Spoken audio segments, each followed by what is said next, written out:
Hi, everyone, and welcome to the Asher Marketing Podcast. I'm Anthony Giuliano, and my guest this week is Preston Wallace. Preston, how you doing? Awesome, Anthony. Thanks for having me. Well, thanks for doing this. It's very nice to meet you. I'm already impressed because you have 4 kids. I have 1, so you are at least doing 4 times the work that I am. Tell me what that's like being the dad to 4 young kids. It's wild, and to sum it up, I'm incredibly fortunate that my beautiful wife has allowed me to kind of take off with some of my career and the path that I'm on right now. So she's really the glue to the family that's allowed me to kind of branch out and do these different things from a professional standpoint. So I get to come home at the end of the day when most of the work's been done and kind of pick up the pieces and spend that quality time with my kids, which has been really great. But it's a journey, to say the least. It's a handful. They all have their own unique personalities, which brings, really interesting aspects to my day. It's never the same, so it's interesting, but it's been a blessing. So you mentioned the oldest is 8, the youngest are 2, correct? Twins who are Yep. 2. What's the 8-year-old into? Anything specific? She is big into dance, gymnastics. She's kind of our diva of the bunch. So, Okay. A very girly girl, loves, to dress up and make sure that she feels really pretty and all those kinds of things. And she's got a heart of gold. But right now she's really big into dance and gymnastics. Okay. All right. Well, I have an 8-year-old in my life, so I might come to you for some pointers because I had a son who is now 22, had only known boy stuff, and now all of a sudden I have to learn some new things, including the world of dance. She's in ballet. So I may ask you for some pointers when that's great. We can do this without boring our guests into too much of that small talk. Well, thanks again for doing this. I want to start with your career path, and you're relatively young in your career, but what I'd like to hear about is what were you thinking about when you were at Carroll High School in terms of where you might go with a career? Did you stay on that path? Did you divert from the path? And if so, why did you divert and where did you go from there? Yeah, that's a great question. I think really looking back on it now, I really had no idea what I wanted to do. Yep, I'm in that club too. Yeah. I still find myself in that club some days, but as do I. There was really from 6th grade on, I found that I really fell in love with writing. So as I got into high school, I knew that whatever I did, I wanted that to be a big portion of my career. So while I was in high school, I played soccer. I was also playing club soccer, so I was really, really busy from an athletic standpoint. But I wasn't really sure where the writing kind of fit into that mold. Eventually, I fell in love with just some of the different journalism classes and marketing classes that I was taking at the time. Found a really great community just amongst my peers there, and then decided that I wanted to get more involved with the journalism. So I joined our newspaper club, and then also became the editor for the front page. Had a couple different writers that were below me on that. Learned a ton. Found what I liked, found what I didn't. Realized that maybe journalism wasn't necessarily the best route that I wanted to go or the route that I saw myself going eventually, but knew that the writing aspect of it really stood true, and I really wanted to kind of explore that a little bit further. As I went throughout high school, I wasn't a bad student, but I wasn't like a, overachiever by any means. Sure. And I think part of that was just because I wasn't really sure what I wanted to do. And I knew I loved the soccer and the athletics and being physical and being outdoors. So I was just kind of just at this stagnant point. So after high school, everyone pushes you to go to college, and my teachers, my friends, and my parents were all like, hey, you need to be doing this, you need to be doing that. And so for a short stint there, I kind of went with the flow and did what my parents wanted me to do, and kind of went that direction. So I took, I think, probably 2 semesters of college at that point before I realized I'm like, I have no clue what I'm doing. I'm not interested in doing this right now. I know that much. And so I kind of took a step back, which is then when I got busy with my family life as well. So I learned a lot in the real world at that time that I probably otherwise wouldn't have learned at that age. Being thrown into fatherhood, exploring my relationship with my wife, really just figuring out who I was, where I wanted to land in the world, which eventually then took me on to the University of St. Francis eventually, which is where I really fell in love with the communication, public relations side of the work. Okay. Well, you and I have a similar story. I was English major who knew he probably wasn't going to be a full-time journalist and he probably wasn't going to be a teacher, which doesn't leave much when you're an English major. But I figured out marketing eventually, but it took me some time. And part of that was being in, as you say, the real world. I actually, like you, and we'll get into this, was in the restaurant industry. And it was hard work, hard enough work that I said I don't want to do this either full-time. Sure, yeah. Else. So how did you get into the work you did in hospitality? Where was that an interest, or was it just a job while you were in school? Yeah, at the time it was definitely just a job. Out of high school, I was looking for work. I was looking to make some money. I didn't want anything overly complicated. I wanted something that was flexible. Yeah.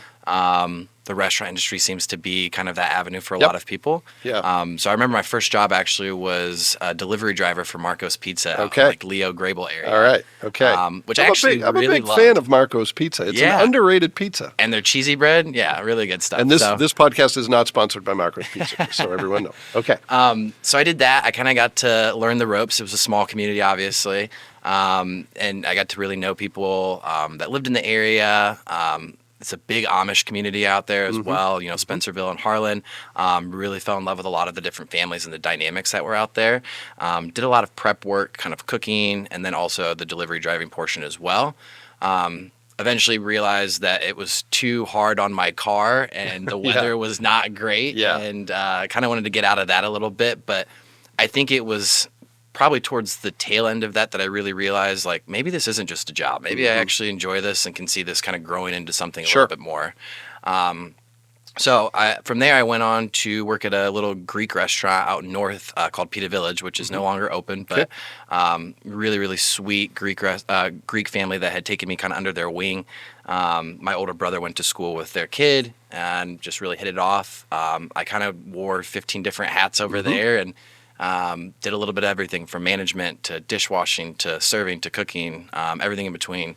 And that's really where I absolutely fell in love with the industry itself. It was at that point that I realized, like, how well I could connect with the community just through the vessel of food. That's the common denominator. Yeah. Whether, it's from, the American culture or overseas or what have you. It's really that's something that brings us together as a community. And so I really discovered that through the Greek work that I was doing at that restaurant. And that's a staple to them as well in their culture. And so I really leaned into that. And from there, I went on to Sidecar, which is the outdoor patio bar at what used to be called Wine Down, which is now Copper Spoon. Yep. Really fun place. Yeah, really fun place. If you want to get a drink in not the actual head of a parrot, but in a glass that looks like the head of a parrot, that's your place to go. That's the spot to do it. Yeah. So I switched over to that, which was really like my first serving job, if you will, but even still, it's outdoors on a patio, so it wasn't like full-blown fine dining by any means, but really enjoyed that. And that was kind of the starting point of what was going to eventually hopefully be me getting into Wine Down to serve in more of a fine dining atmosphere. Little side note, that's actually how they used to hire back in the day. They would hire like seasonally for Sidecar, and then at the end of the season, if you made the cut, they'd let you go in. Interesting. Okay. Oddly enough for me, and I like to give Gary Skeel, who's the owner over there, crap about this still to this day, but at the end of the Sidecar season, he said that, I just don't think you have the personality for it. So we're just going to have to pass on you, and we don't have the position for you available inside Wine Down right now. So I was really let down and bummed about that. I knew a gal that was working over at Biaggi's over at Jefferson Point, and so I put an application in there, and a couple days later I started there. Trained for about 3 weeks before I completed the process, and then I get a call from Gary Skeel at Wine Down saying, hey, we've got a position, we'd love to come offer it to you and have you join our team. So I didn't want to leave Biaggi's because I just put in all this work. So for probably about a year and a half or so, I did lunches at Biaggi's, and then I would go into Copper Spoon, or Wine Down at the time, and serve there in the evening. Okay. And this is pre-kids? This is with kids. Wow. Yeah. Okay. So it was a lot. Yeah. And my wife and I at this point were barely seeing each other, trying to, at the time working opposite schedules. Yeah. Well, that's the downside of a restaurant is a lot of it's nights and weekends. Yes, exactly. So I definitely don't miss that portion of that right now. Sure. So I eventually ended up leaving Biaggi's and just going full time at Copper Spoon. Did some serving there for a long time.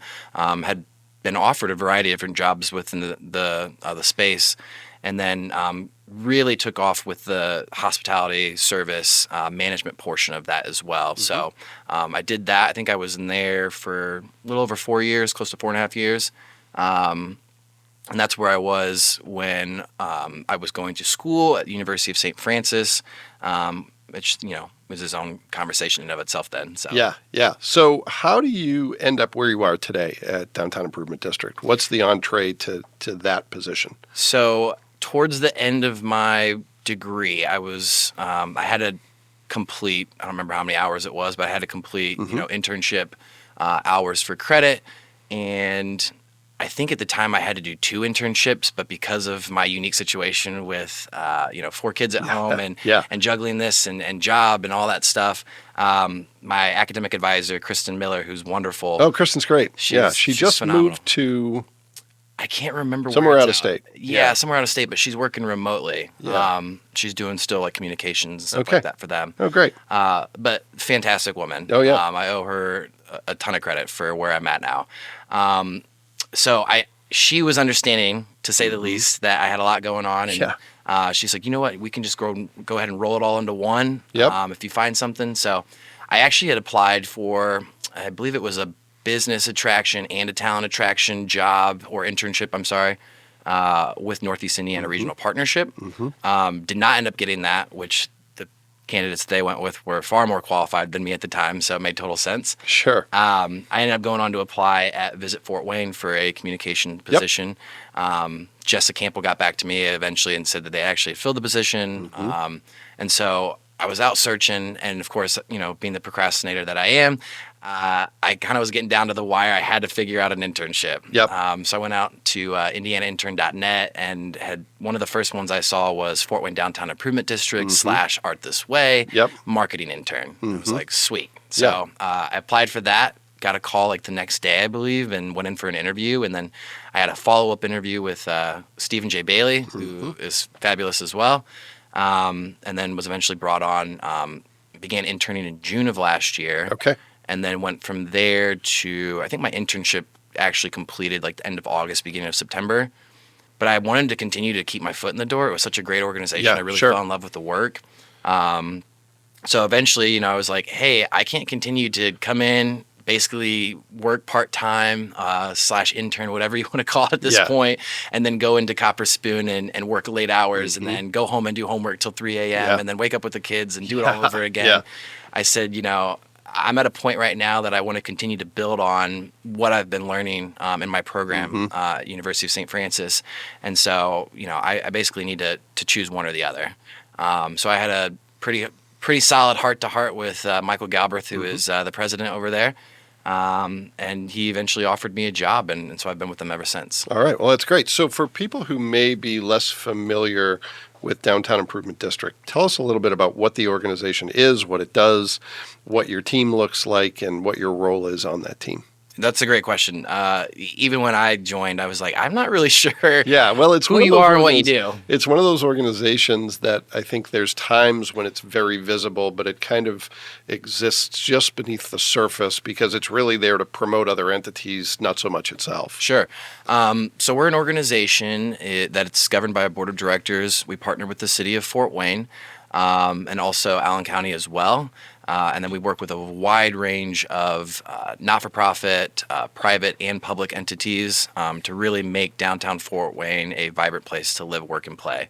Our mission is to advance downtown Fort Wayne as the vibrant urban core of Northeast Indiana. And so everything we do is at the heart of community, whether it's supporting and advocating our stakeholders and our business owners within the 99 block districts that we represent. Or putting on events that draw people downtown, so hopefully they spill over and spend those local dollars. Everything we do is really just community driven, which is what initially attracted me to the position to begin with. Obviously coming from hospitality and just, the passion that I have for that and the love that I have in terms of being able to connect and contribute to my community, this seemed like a natural fit for me. So we're a small but mighty team. We've got 6 people that are actually in-house, and then we've got 6 on the street that are a part of our Clean and Green team. And then we've we've got 2 contractors that we work with as well. Alex Hall, who runs our Art This Way program, so all of the public murals that you see throughout downtown. And then Stephen J. Bailey, who does a lot of our web, social media, photography, stuff like that behind the scenes as well. So, yeah. So what translated from the restaurant world, to this job, and what was new for you that you had to learn kind of from the ground up? A lot of new. Yeah. That's for sure. I think I enjoyed the idea that not every day was going to be the same. And I think with an evolving, growing community like downtown Fort Wayne, that was true now more than ever. And so I really enjoyed going into work every day and realizing like the opportunities that were out there, the potential to make something out of nothing. I also just loved the fast-paced environment, which was, something that is typical of the hospitality industry, even in fine dining. I'm probably ADD or OCD in some capacity, and so my brain just operates, a mile a minute. And so that carried over well for me, I think, because, managing 30 plus projects at a time or whatever, it also really bodes well with just the style of service and hospitality that I was used to being raised in, basically. But I'm learning more and more every day. I'm still getting my feet wet. Some of the programs, that I wasn't familiar with previous to being a full-time employee, I saw minor glimpses of when I was interning and then even part-time. But now that I'm actually, in control of some of the budget and I'm in control of, how we actually roll out this marketing campaign and execute it, especially with events like coming up like Fright Night, for instance, I didn't do any of the planning of that. So all of this is new to me. I'm kind of learning the ropes, and everyone on the team has been super gracious throughout that entire process. But I don't know. I'm learning a lot for sure. Okay. So you mentioned Fright Night, which is around Halloween. What other big projects are on your plate right now? Because my guess is there's things that might be further off in the distance that are on your mind right now, and maybe some things that are more immediate. What are some of the things that are taking up most of your headspace, most of your time right now? So at the beginning of the year, really a lot of it was just updating general branding. I inherited a rebrand when I was interning. We were kind of going through that transitional process. Kind of similar to Visit Fort Wayne. They're the Visitors and Bureau Convention Center. We are the Fort Wayne Downtown Economic Improvement District. It's a mouthful. It's kind of confusing. How do we shorten that and make it more concise? And so we went from that, from the Downtown Improvement District to Downtown Fort Wayne.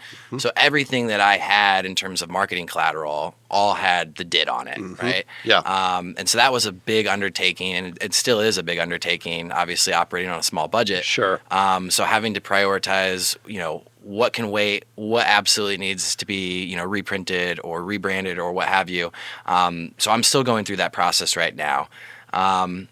Outside of that, there's just been a lot of just getting to know the events itself. How do we, build on the foundation of a really well-established event like a Fright Night, like a Lunch on the Square, or a Night of Lights, most of which I didn't even realize that our organizations were the ones behind putting on and facilitating.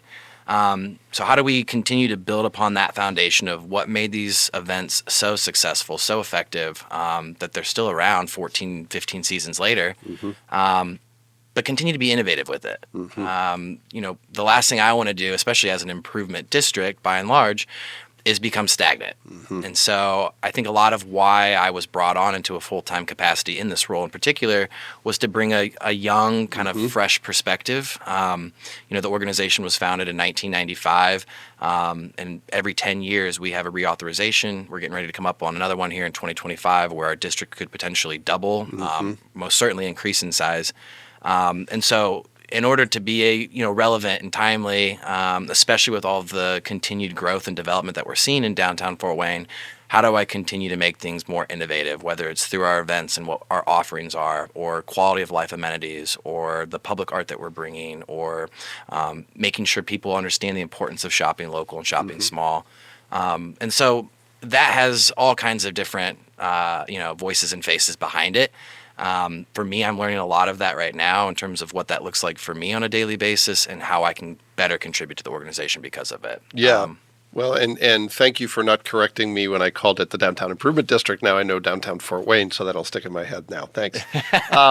So what are some of the things that have been the most exciting for you or that you're most proud of that you've worked on, either as an intern or in the full-time capacity?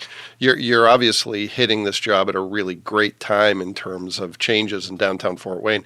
I say this to some of my younger coworkers, but this is absolutely true. I've worked in this building in downtown Fort Wayne now for 18 years. When I started here, there was no J.K. O'Donnell's, there was no Proximo, there was almost nowhere to go to lunch. Mm-hmm. You had, I think it was Loaf and Ladle, which is long gone, Dash In, Probably Powers, Double Dragon, and Cindy's, and that was about it. Yeah. And now, every day you've got a huge number of choices. So obviously it's a great time to promote downtown.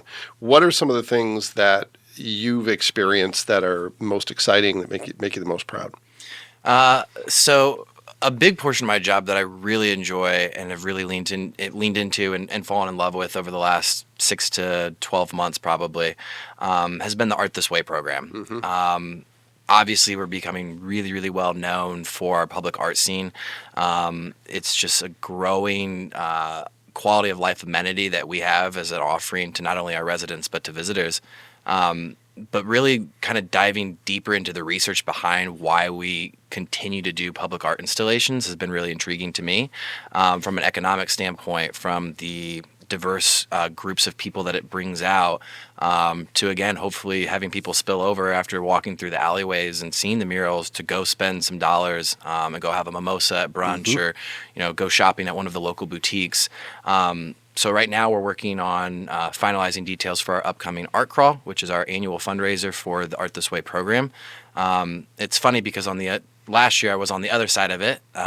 Copper Spoon has always been classically involved with this art crawl, and so last year I actually worked the event on behalf of Copper Spoon, so I got to kind of see the flip side of it. Well, that's a great perspective, though. I'm sure it informs your work, being able to see it from that side. Absolutely. So this year I'm more on the marketing planning kind of committee side of things and helping determine, who's a good caterer for what venue and, what artists can we bring that's different and fresh and vibrant, really adds to the landscape of the downtown area. So the art crawl right now is probably one of my favorite things that I'm working on. Alex Hall is phenomenal to work with. She's really, really knowledgeable and intelligent when it comes to these different things. And we actually work closely with the city of Fort Wayne on that because, they funded for this project, the Gale Public Life, Public Realm Study, which is specific to downtown Fort Wayne itself. So I didn't know this prior to my time with the organization, but where we put these murals is actually very strategic in nature. You look at Sidecar, for instance, which definitely needed a facelift. Yeah. And it got that this year, earlier in the summer. But we look at the Gale study, and it's like every 24 feet we need to be engaged. Our stimuluses need to be active, and that's what keeps us lingering longer downtown. That's what keeps us to adding to the vibrancy of downtown, spending dollars locally, stuff like that. And so where we put those murals along the stretches of downtown is just very strategic, and really diving into the research of that has been rewarding for me. So yeah, the Art This Way program has always been near and dear to my heart, and I'm learning more and more why every day. Outside of that, we're doing a lot of different things in terms of storytelling. And as you alluded to, now's the best time to be able to do that. I remember, being born and raised in Fort Wayne, that everyone really did pack up at 5 o'clock and go home. Downtown was considered scary, right? There's still those narratives out there that linger, which is a, challenge in my job that I have to continue to battle that narrative and work towards, fixing that. But, I think that's a big portion of what I'm doing right now is storytelling, kind of turning the page of where we were, where we're at now, and where we're going. And so I'm doing a lot of work with content writing to be able to build our SEO online, to be able to give us more of a presence on social media, and to be able to reach different crowds that we otherwise may haven't reached before. So we're doing a lot of that right now. I'm kind of in the exploratory phases of that, what that looks like, whether it's through, actual articles or just online content or film or, social media influencers or so many different avenues that our organization historically has not really, dove too far into. Sure. But now that they have someone, a dedicated person doing these things, bringing a young, fresh perspective, it's a fun time to be a part of it. Yeah. Well, it sounds great. It does sound like a lot of fun. I'm envious a little bit over Yeah. it. Yeah. Well, let's pivot to some of the more quick hit questions that I want to ask you. And the first one has to do with your career. You've got a fairly young career, as I mentioned, but you've done a lot of different things. You've been working for a while. What's something you've learned that you think is critical to career success or career fulfillment? Maybe advice you'd pass on to one of your kids or someone who is still trying to figure out where they want to be. The first thing that jumps out to me is don't be afraid to take risks. If I were afraid to take risk, I wouldn't even be sitting here with you right now. Mm-hmm. It was a huge risk and gamble for me to go from what I considered a really cush job to with good pay too. Mm-hmm. And really kind of running the show over there to, okay, I'm not going to be, at the top of the food chain here, Mm-hmm. and I'm not going to know every in and out of the business. And that was nerve-wracking for me. It still is nerve-wracking for me, but I've come to terms with it. And, if you don't take those chances, if you don't take those risks, how do you ever know who it is you want to be or where you're going to end up? You have to be able to be willing to explore those different possibilities and potential opportunities. And so that's probably my biggest piece of advice. I wish I could tell my younger self that at times, but, in hindsight. So outside of that, I would say also, too, just continue to be curious. Mm-hmm. Don't ever stop asking questions.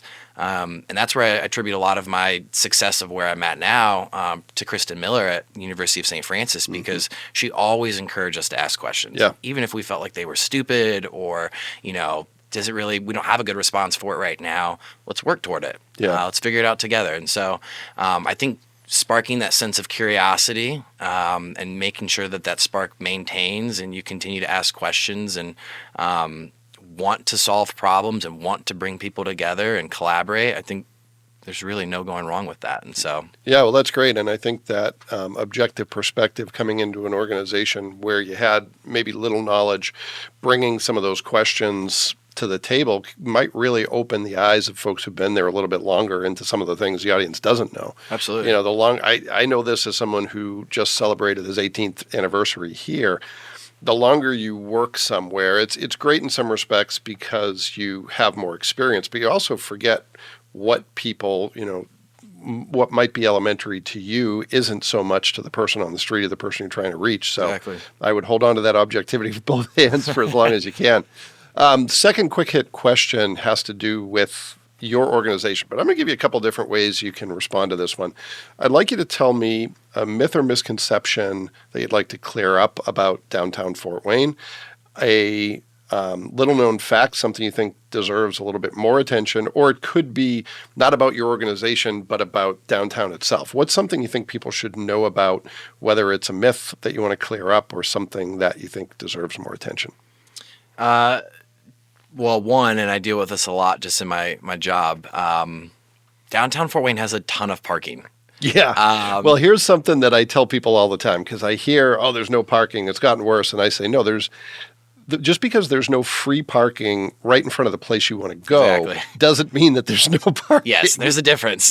Yeah. And that's what we're used to. And part of it's probably the dynamic of how downtown was 15 years ago. And I think that we're still kind of lingering on that a little bit. And part of it's generational. Part of it also just kind of bodes into that same idea of like downtown's scary and no parking. Oh my goodness. I'm definitely not going down there. Yeah.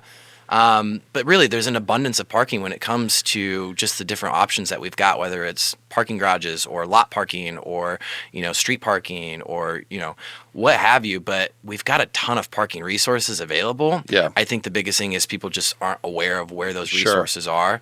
And so that's probably the biggest thing that's a myth in my mind. So what's a good place to park for someone who may say there's nowhere to park in Fort Wayne? What's your hidden gem in terms of a place to park? Well, I think it depends on what you're doing. I actually just worked closely with Kara Hackett on an Input Fort Wayne story related to this. It really, I think it does come down to what you have in mind, how long you're going to be downtown. If I'm just going in and out for, a quick beer and a bite to eat with my wife, street parking is probably going to be the best route. And I know I'm accountable, so I can't stay and drink beer all day either. So if I'm going and I'm spending an entire day, whether it's walking promenade or going to the botanical conservatory, or we're taking the kids to do whatever, the farmers market, I might end up in a parking garage. I know that the pay on that's going to be capped at a certain point. Yep. It's not anything overly expensive. I don't have to worry about going back and feeding the meter. Yep. So I think it really is just dependent and subjective to what you have in mind and how long you plan on being downtown. Yeah, and relatively inexpensive compared to, I know Fort Wayne has to compete against itself, but it is nothing. I will tell you a secret, something I haven't told anyone else. I got a ticket the other day. I had a meeting with an organization on Wayne Street, and I thought it was going to be an hour. So I took some street parking and put in, whatever it was, which was nominal. But we got going. So I came out and I was like, I think I have a ticket. I did have a ticket. But as someone who grew up in Boston, I saw that it was $10 and I was like, this is kind of okay, given how cheap it is to park in downtown Fort Yeah, what Wayne. would that ticket cost you in Boston? Yeah, it probably would have cost me so much that I wouldn't have paid it, and then it would have cost me more. Exactly. So I think that's a great advice that maybe, you might have to walk a little bit, might have to think differently than your muscle memory, but certainly plenty of places to park. Yeah, and part of it, with a growing urban landscape like this, we don't, it's inevitable that we're not going to get dropped off at the door. It's just, it's not small town Roanoke or Decatur. And while we still have charm in pockets like that, the small town feel still, we're just growing. And, there's not the capacity to be able to drop you off at the front door. And I get that's not ideal for Four Seasons, but it's kind of just a growing pain and a symptom of success, I think. Yeah, well, if you're a fan of the city you live in, you should want it to be busy and vibrant. Exactly. And have the demand be sometimes greater than the supply. Sure. Yeah. All right. Last quick hit question. In terms of the tools you use at work, and this could be something, it doesn't have to be digital, it can be analog, but is there something you use? It could be a tool, could be a trick, could be a tip, could be a hack, could be any of those things, something you use that you rely on that you think deserves a little bit of publicity as well. Yeah, that's a really great question. I'm not sure I have a super solid answer for that at this point yet. I'm kind of in this weird in-between age, too, where, growing up in the 90s, everything was still, for the most part, very traditional, old school, pen and paper, textbooks, all that stuff. But then I was also, right on the cusp of the internet, booming and social media taking off and where we're at now in terms of digital era, which, is totally different night and day from what it was. And I came into an organization that was kind of in that same boat, right? They knew they needed to get things caught up to speed in terms of their digital involvement or some of the different tools they were using, whether it was Trello or Slack or HubSpot or Podio or whatever. And I think previous to me, I think they played around with some of those, but they're like, we're so small of an organization. I don't know that I need this platform, or I don't know that I need, to be able to put all this in when I can just shout it down the hall or walk 2 steps out of my office or, what have you. So I know that there's certain things that I really enjoy and I work really closely with, Stephen J. Bailey on in terms of our communication back and forth as a contractor that are beneficial to me, but not necessarily beneficial to the whole organization. So I'm kind of in that weird gray in-between area on that of still taking notes on pen and paper, but still doing a lot of things on the digital. So I'm kind of transitioning in that respect too. Sure. I will say something that's a newer software that well, I should say newer to us, but I think it's still pretty new overall. It's a software called Placer AI. I don't know if you've heard of it, but I've heard of it, but that's about all I know about it. yeah, that's fair. Yeah. I want to say they were developed probably about 2 or 3 years ago now, and they're still kind of figuring out the kinks and the challenges and what works and what doesn't. But we came in and we wanted to be able to look at data in real time. It's a little creepy, but it's stuff that's already kind of taking place and happening all around us anyways. But, this company basically looks at 4 or 5 different applications on your phone that you've opted into. It doesn't give me specifics as far as your name and your social security number or anything like that. But it's got demographic information. It's got information about where I go after the location, where I came from prior to that location, which has been really great for me. This is based on GPS data? This is based on GPS data. Yep. And so I can either specifically drop a pin on a location that I want to kind of gather more information on in any given time frame, whether it's a day, a week, a month, a year, whatever. compare it against, previous years, or I can geofence the entire 99 block district that we represent. There's all kinds of capabilities that we can use it for. But right now, I'm really leaning into it and kind of researching a little bit more about that too, in terms of what that means for marketing, what that means for sponsorship and development. How does that intersect? How does that play? How do I use that to my benefit to make sure that with a very small, limited budget that I do have, that I'm being effective with it? Yeah. And so I'm really starting to learn a lot more about that. Caitlin Bestel, who is our office and stakeholder administrator, she's kind of been our point person on that, but I'm learning a lot from her as well. So that's a really good tool, I would say, that I have right now that we just brought on in February or March of this year, but I've been really intrigued with all the information that I've been gathering so far. Yeah, it sounds like a great tool, especially for an organization that has to understand patterns. Yeah. Where do people go from point A to point B, and how long do they stay, and all those things. Yeah. Or if, we know that we're only bringing, women that make $70,000 to $100,000 downtown, how do we get our message to reach some of these other, demographics and some of these other income households and stuff like that? And so, it's been really fascinating to see just the data behind it all and the patterns that are formed and how those have changed even just within the last 2 to 3 years. Yeah. So it's been really cool. Well, and maybe you can use it to track your kids when they get a little bit older. Because with 4 kids, you're going to need all the help you can get. There you go. Yeah. Well, Preston, if people want to learn more about your organization, what's the best place for them to do that? Visit us at our website at downtownfortwayne.com, or you can follow us on social media at Downtown Fort Wayne as well. We've got a really active social media presence. It's continuing to grow leaps and bounds, and the website's a really great resource, even for parking as well. So. Awesome. All right. Well, thanks for doing it, and thanks to everyone who took the opportunity to listen to this week's episode of the Asher Marketing Podcast. We will be back next week with another great guest, and we hope you'll join us then.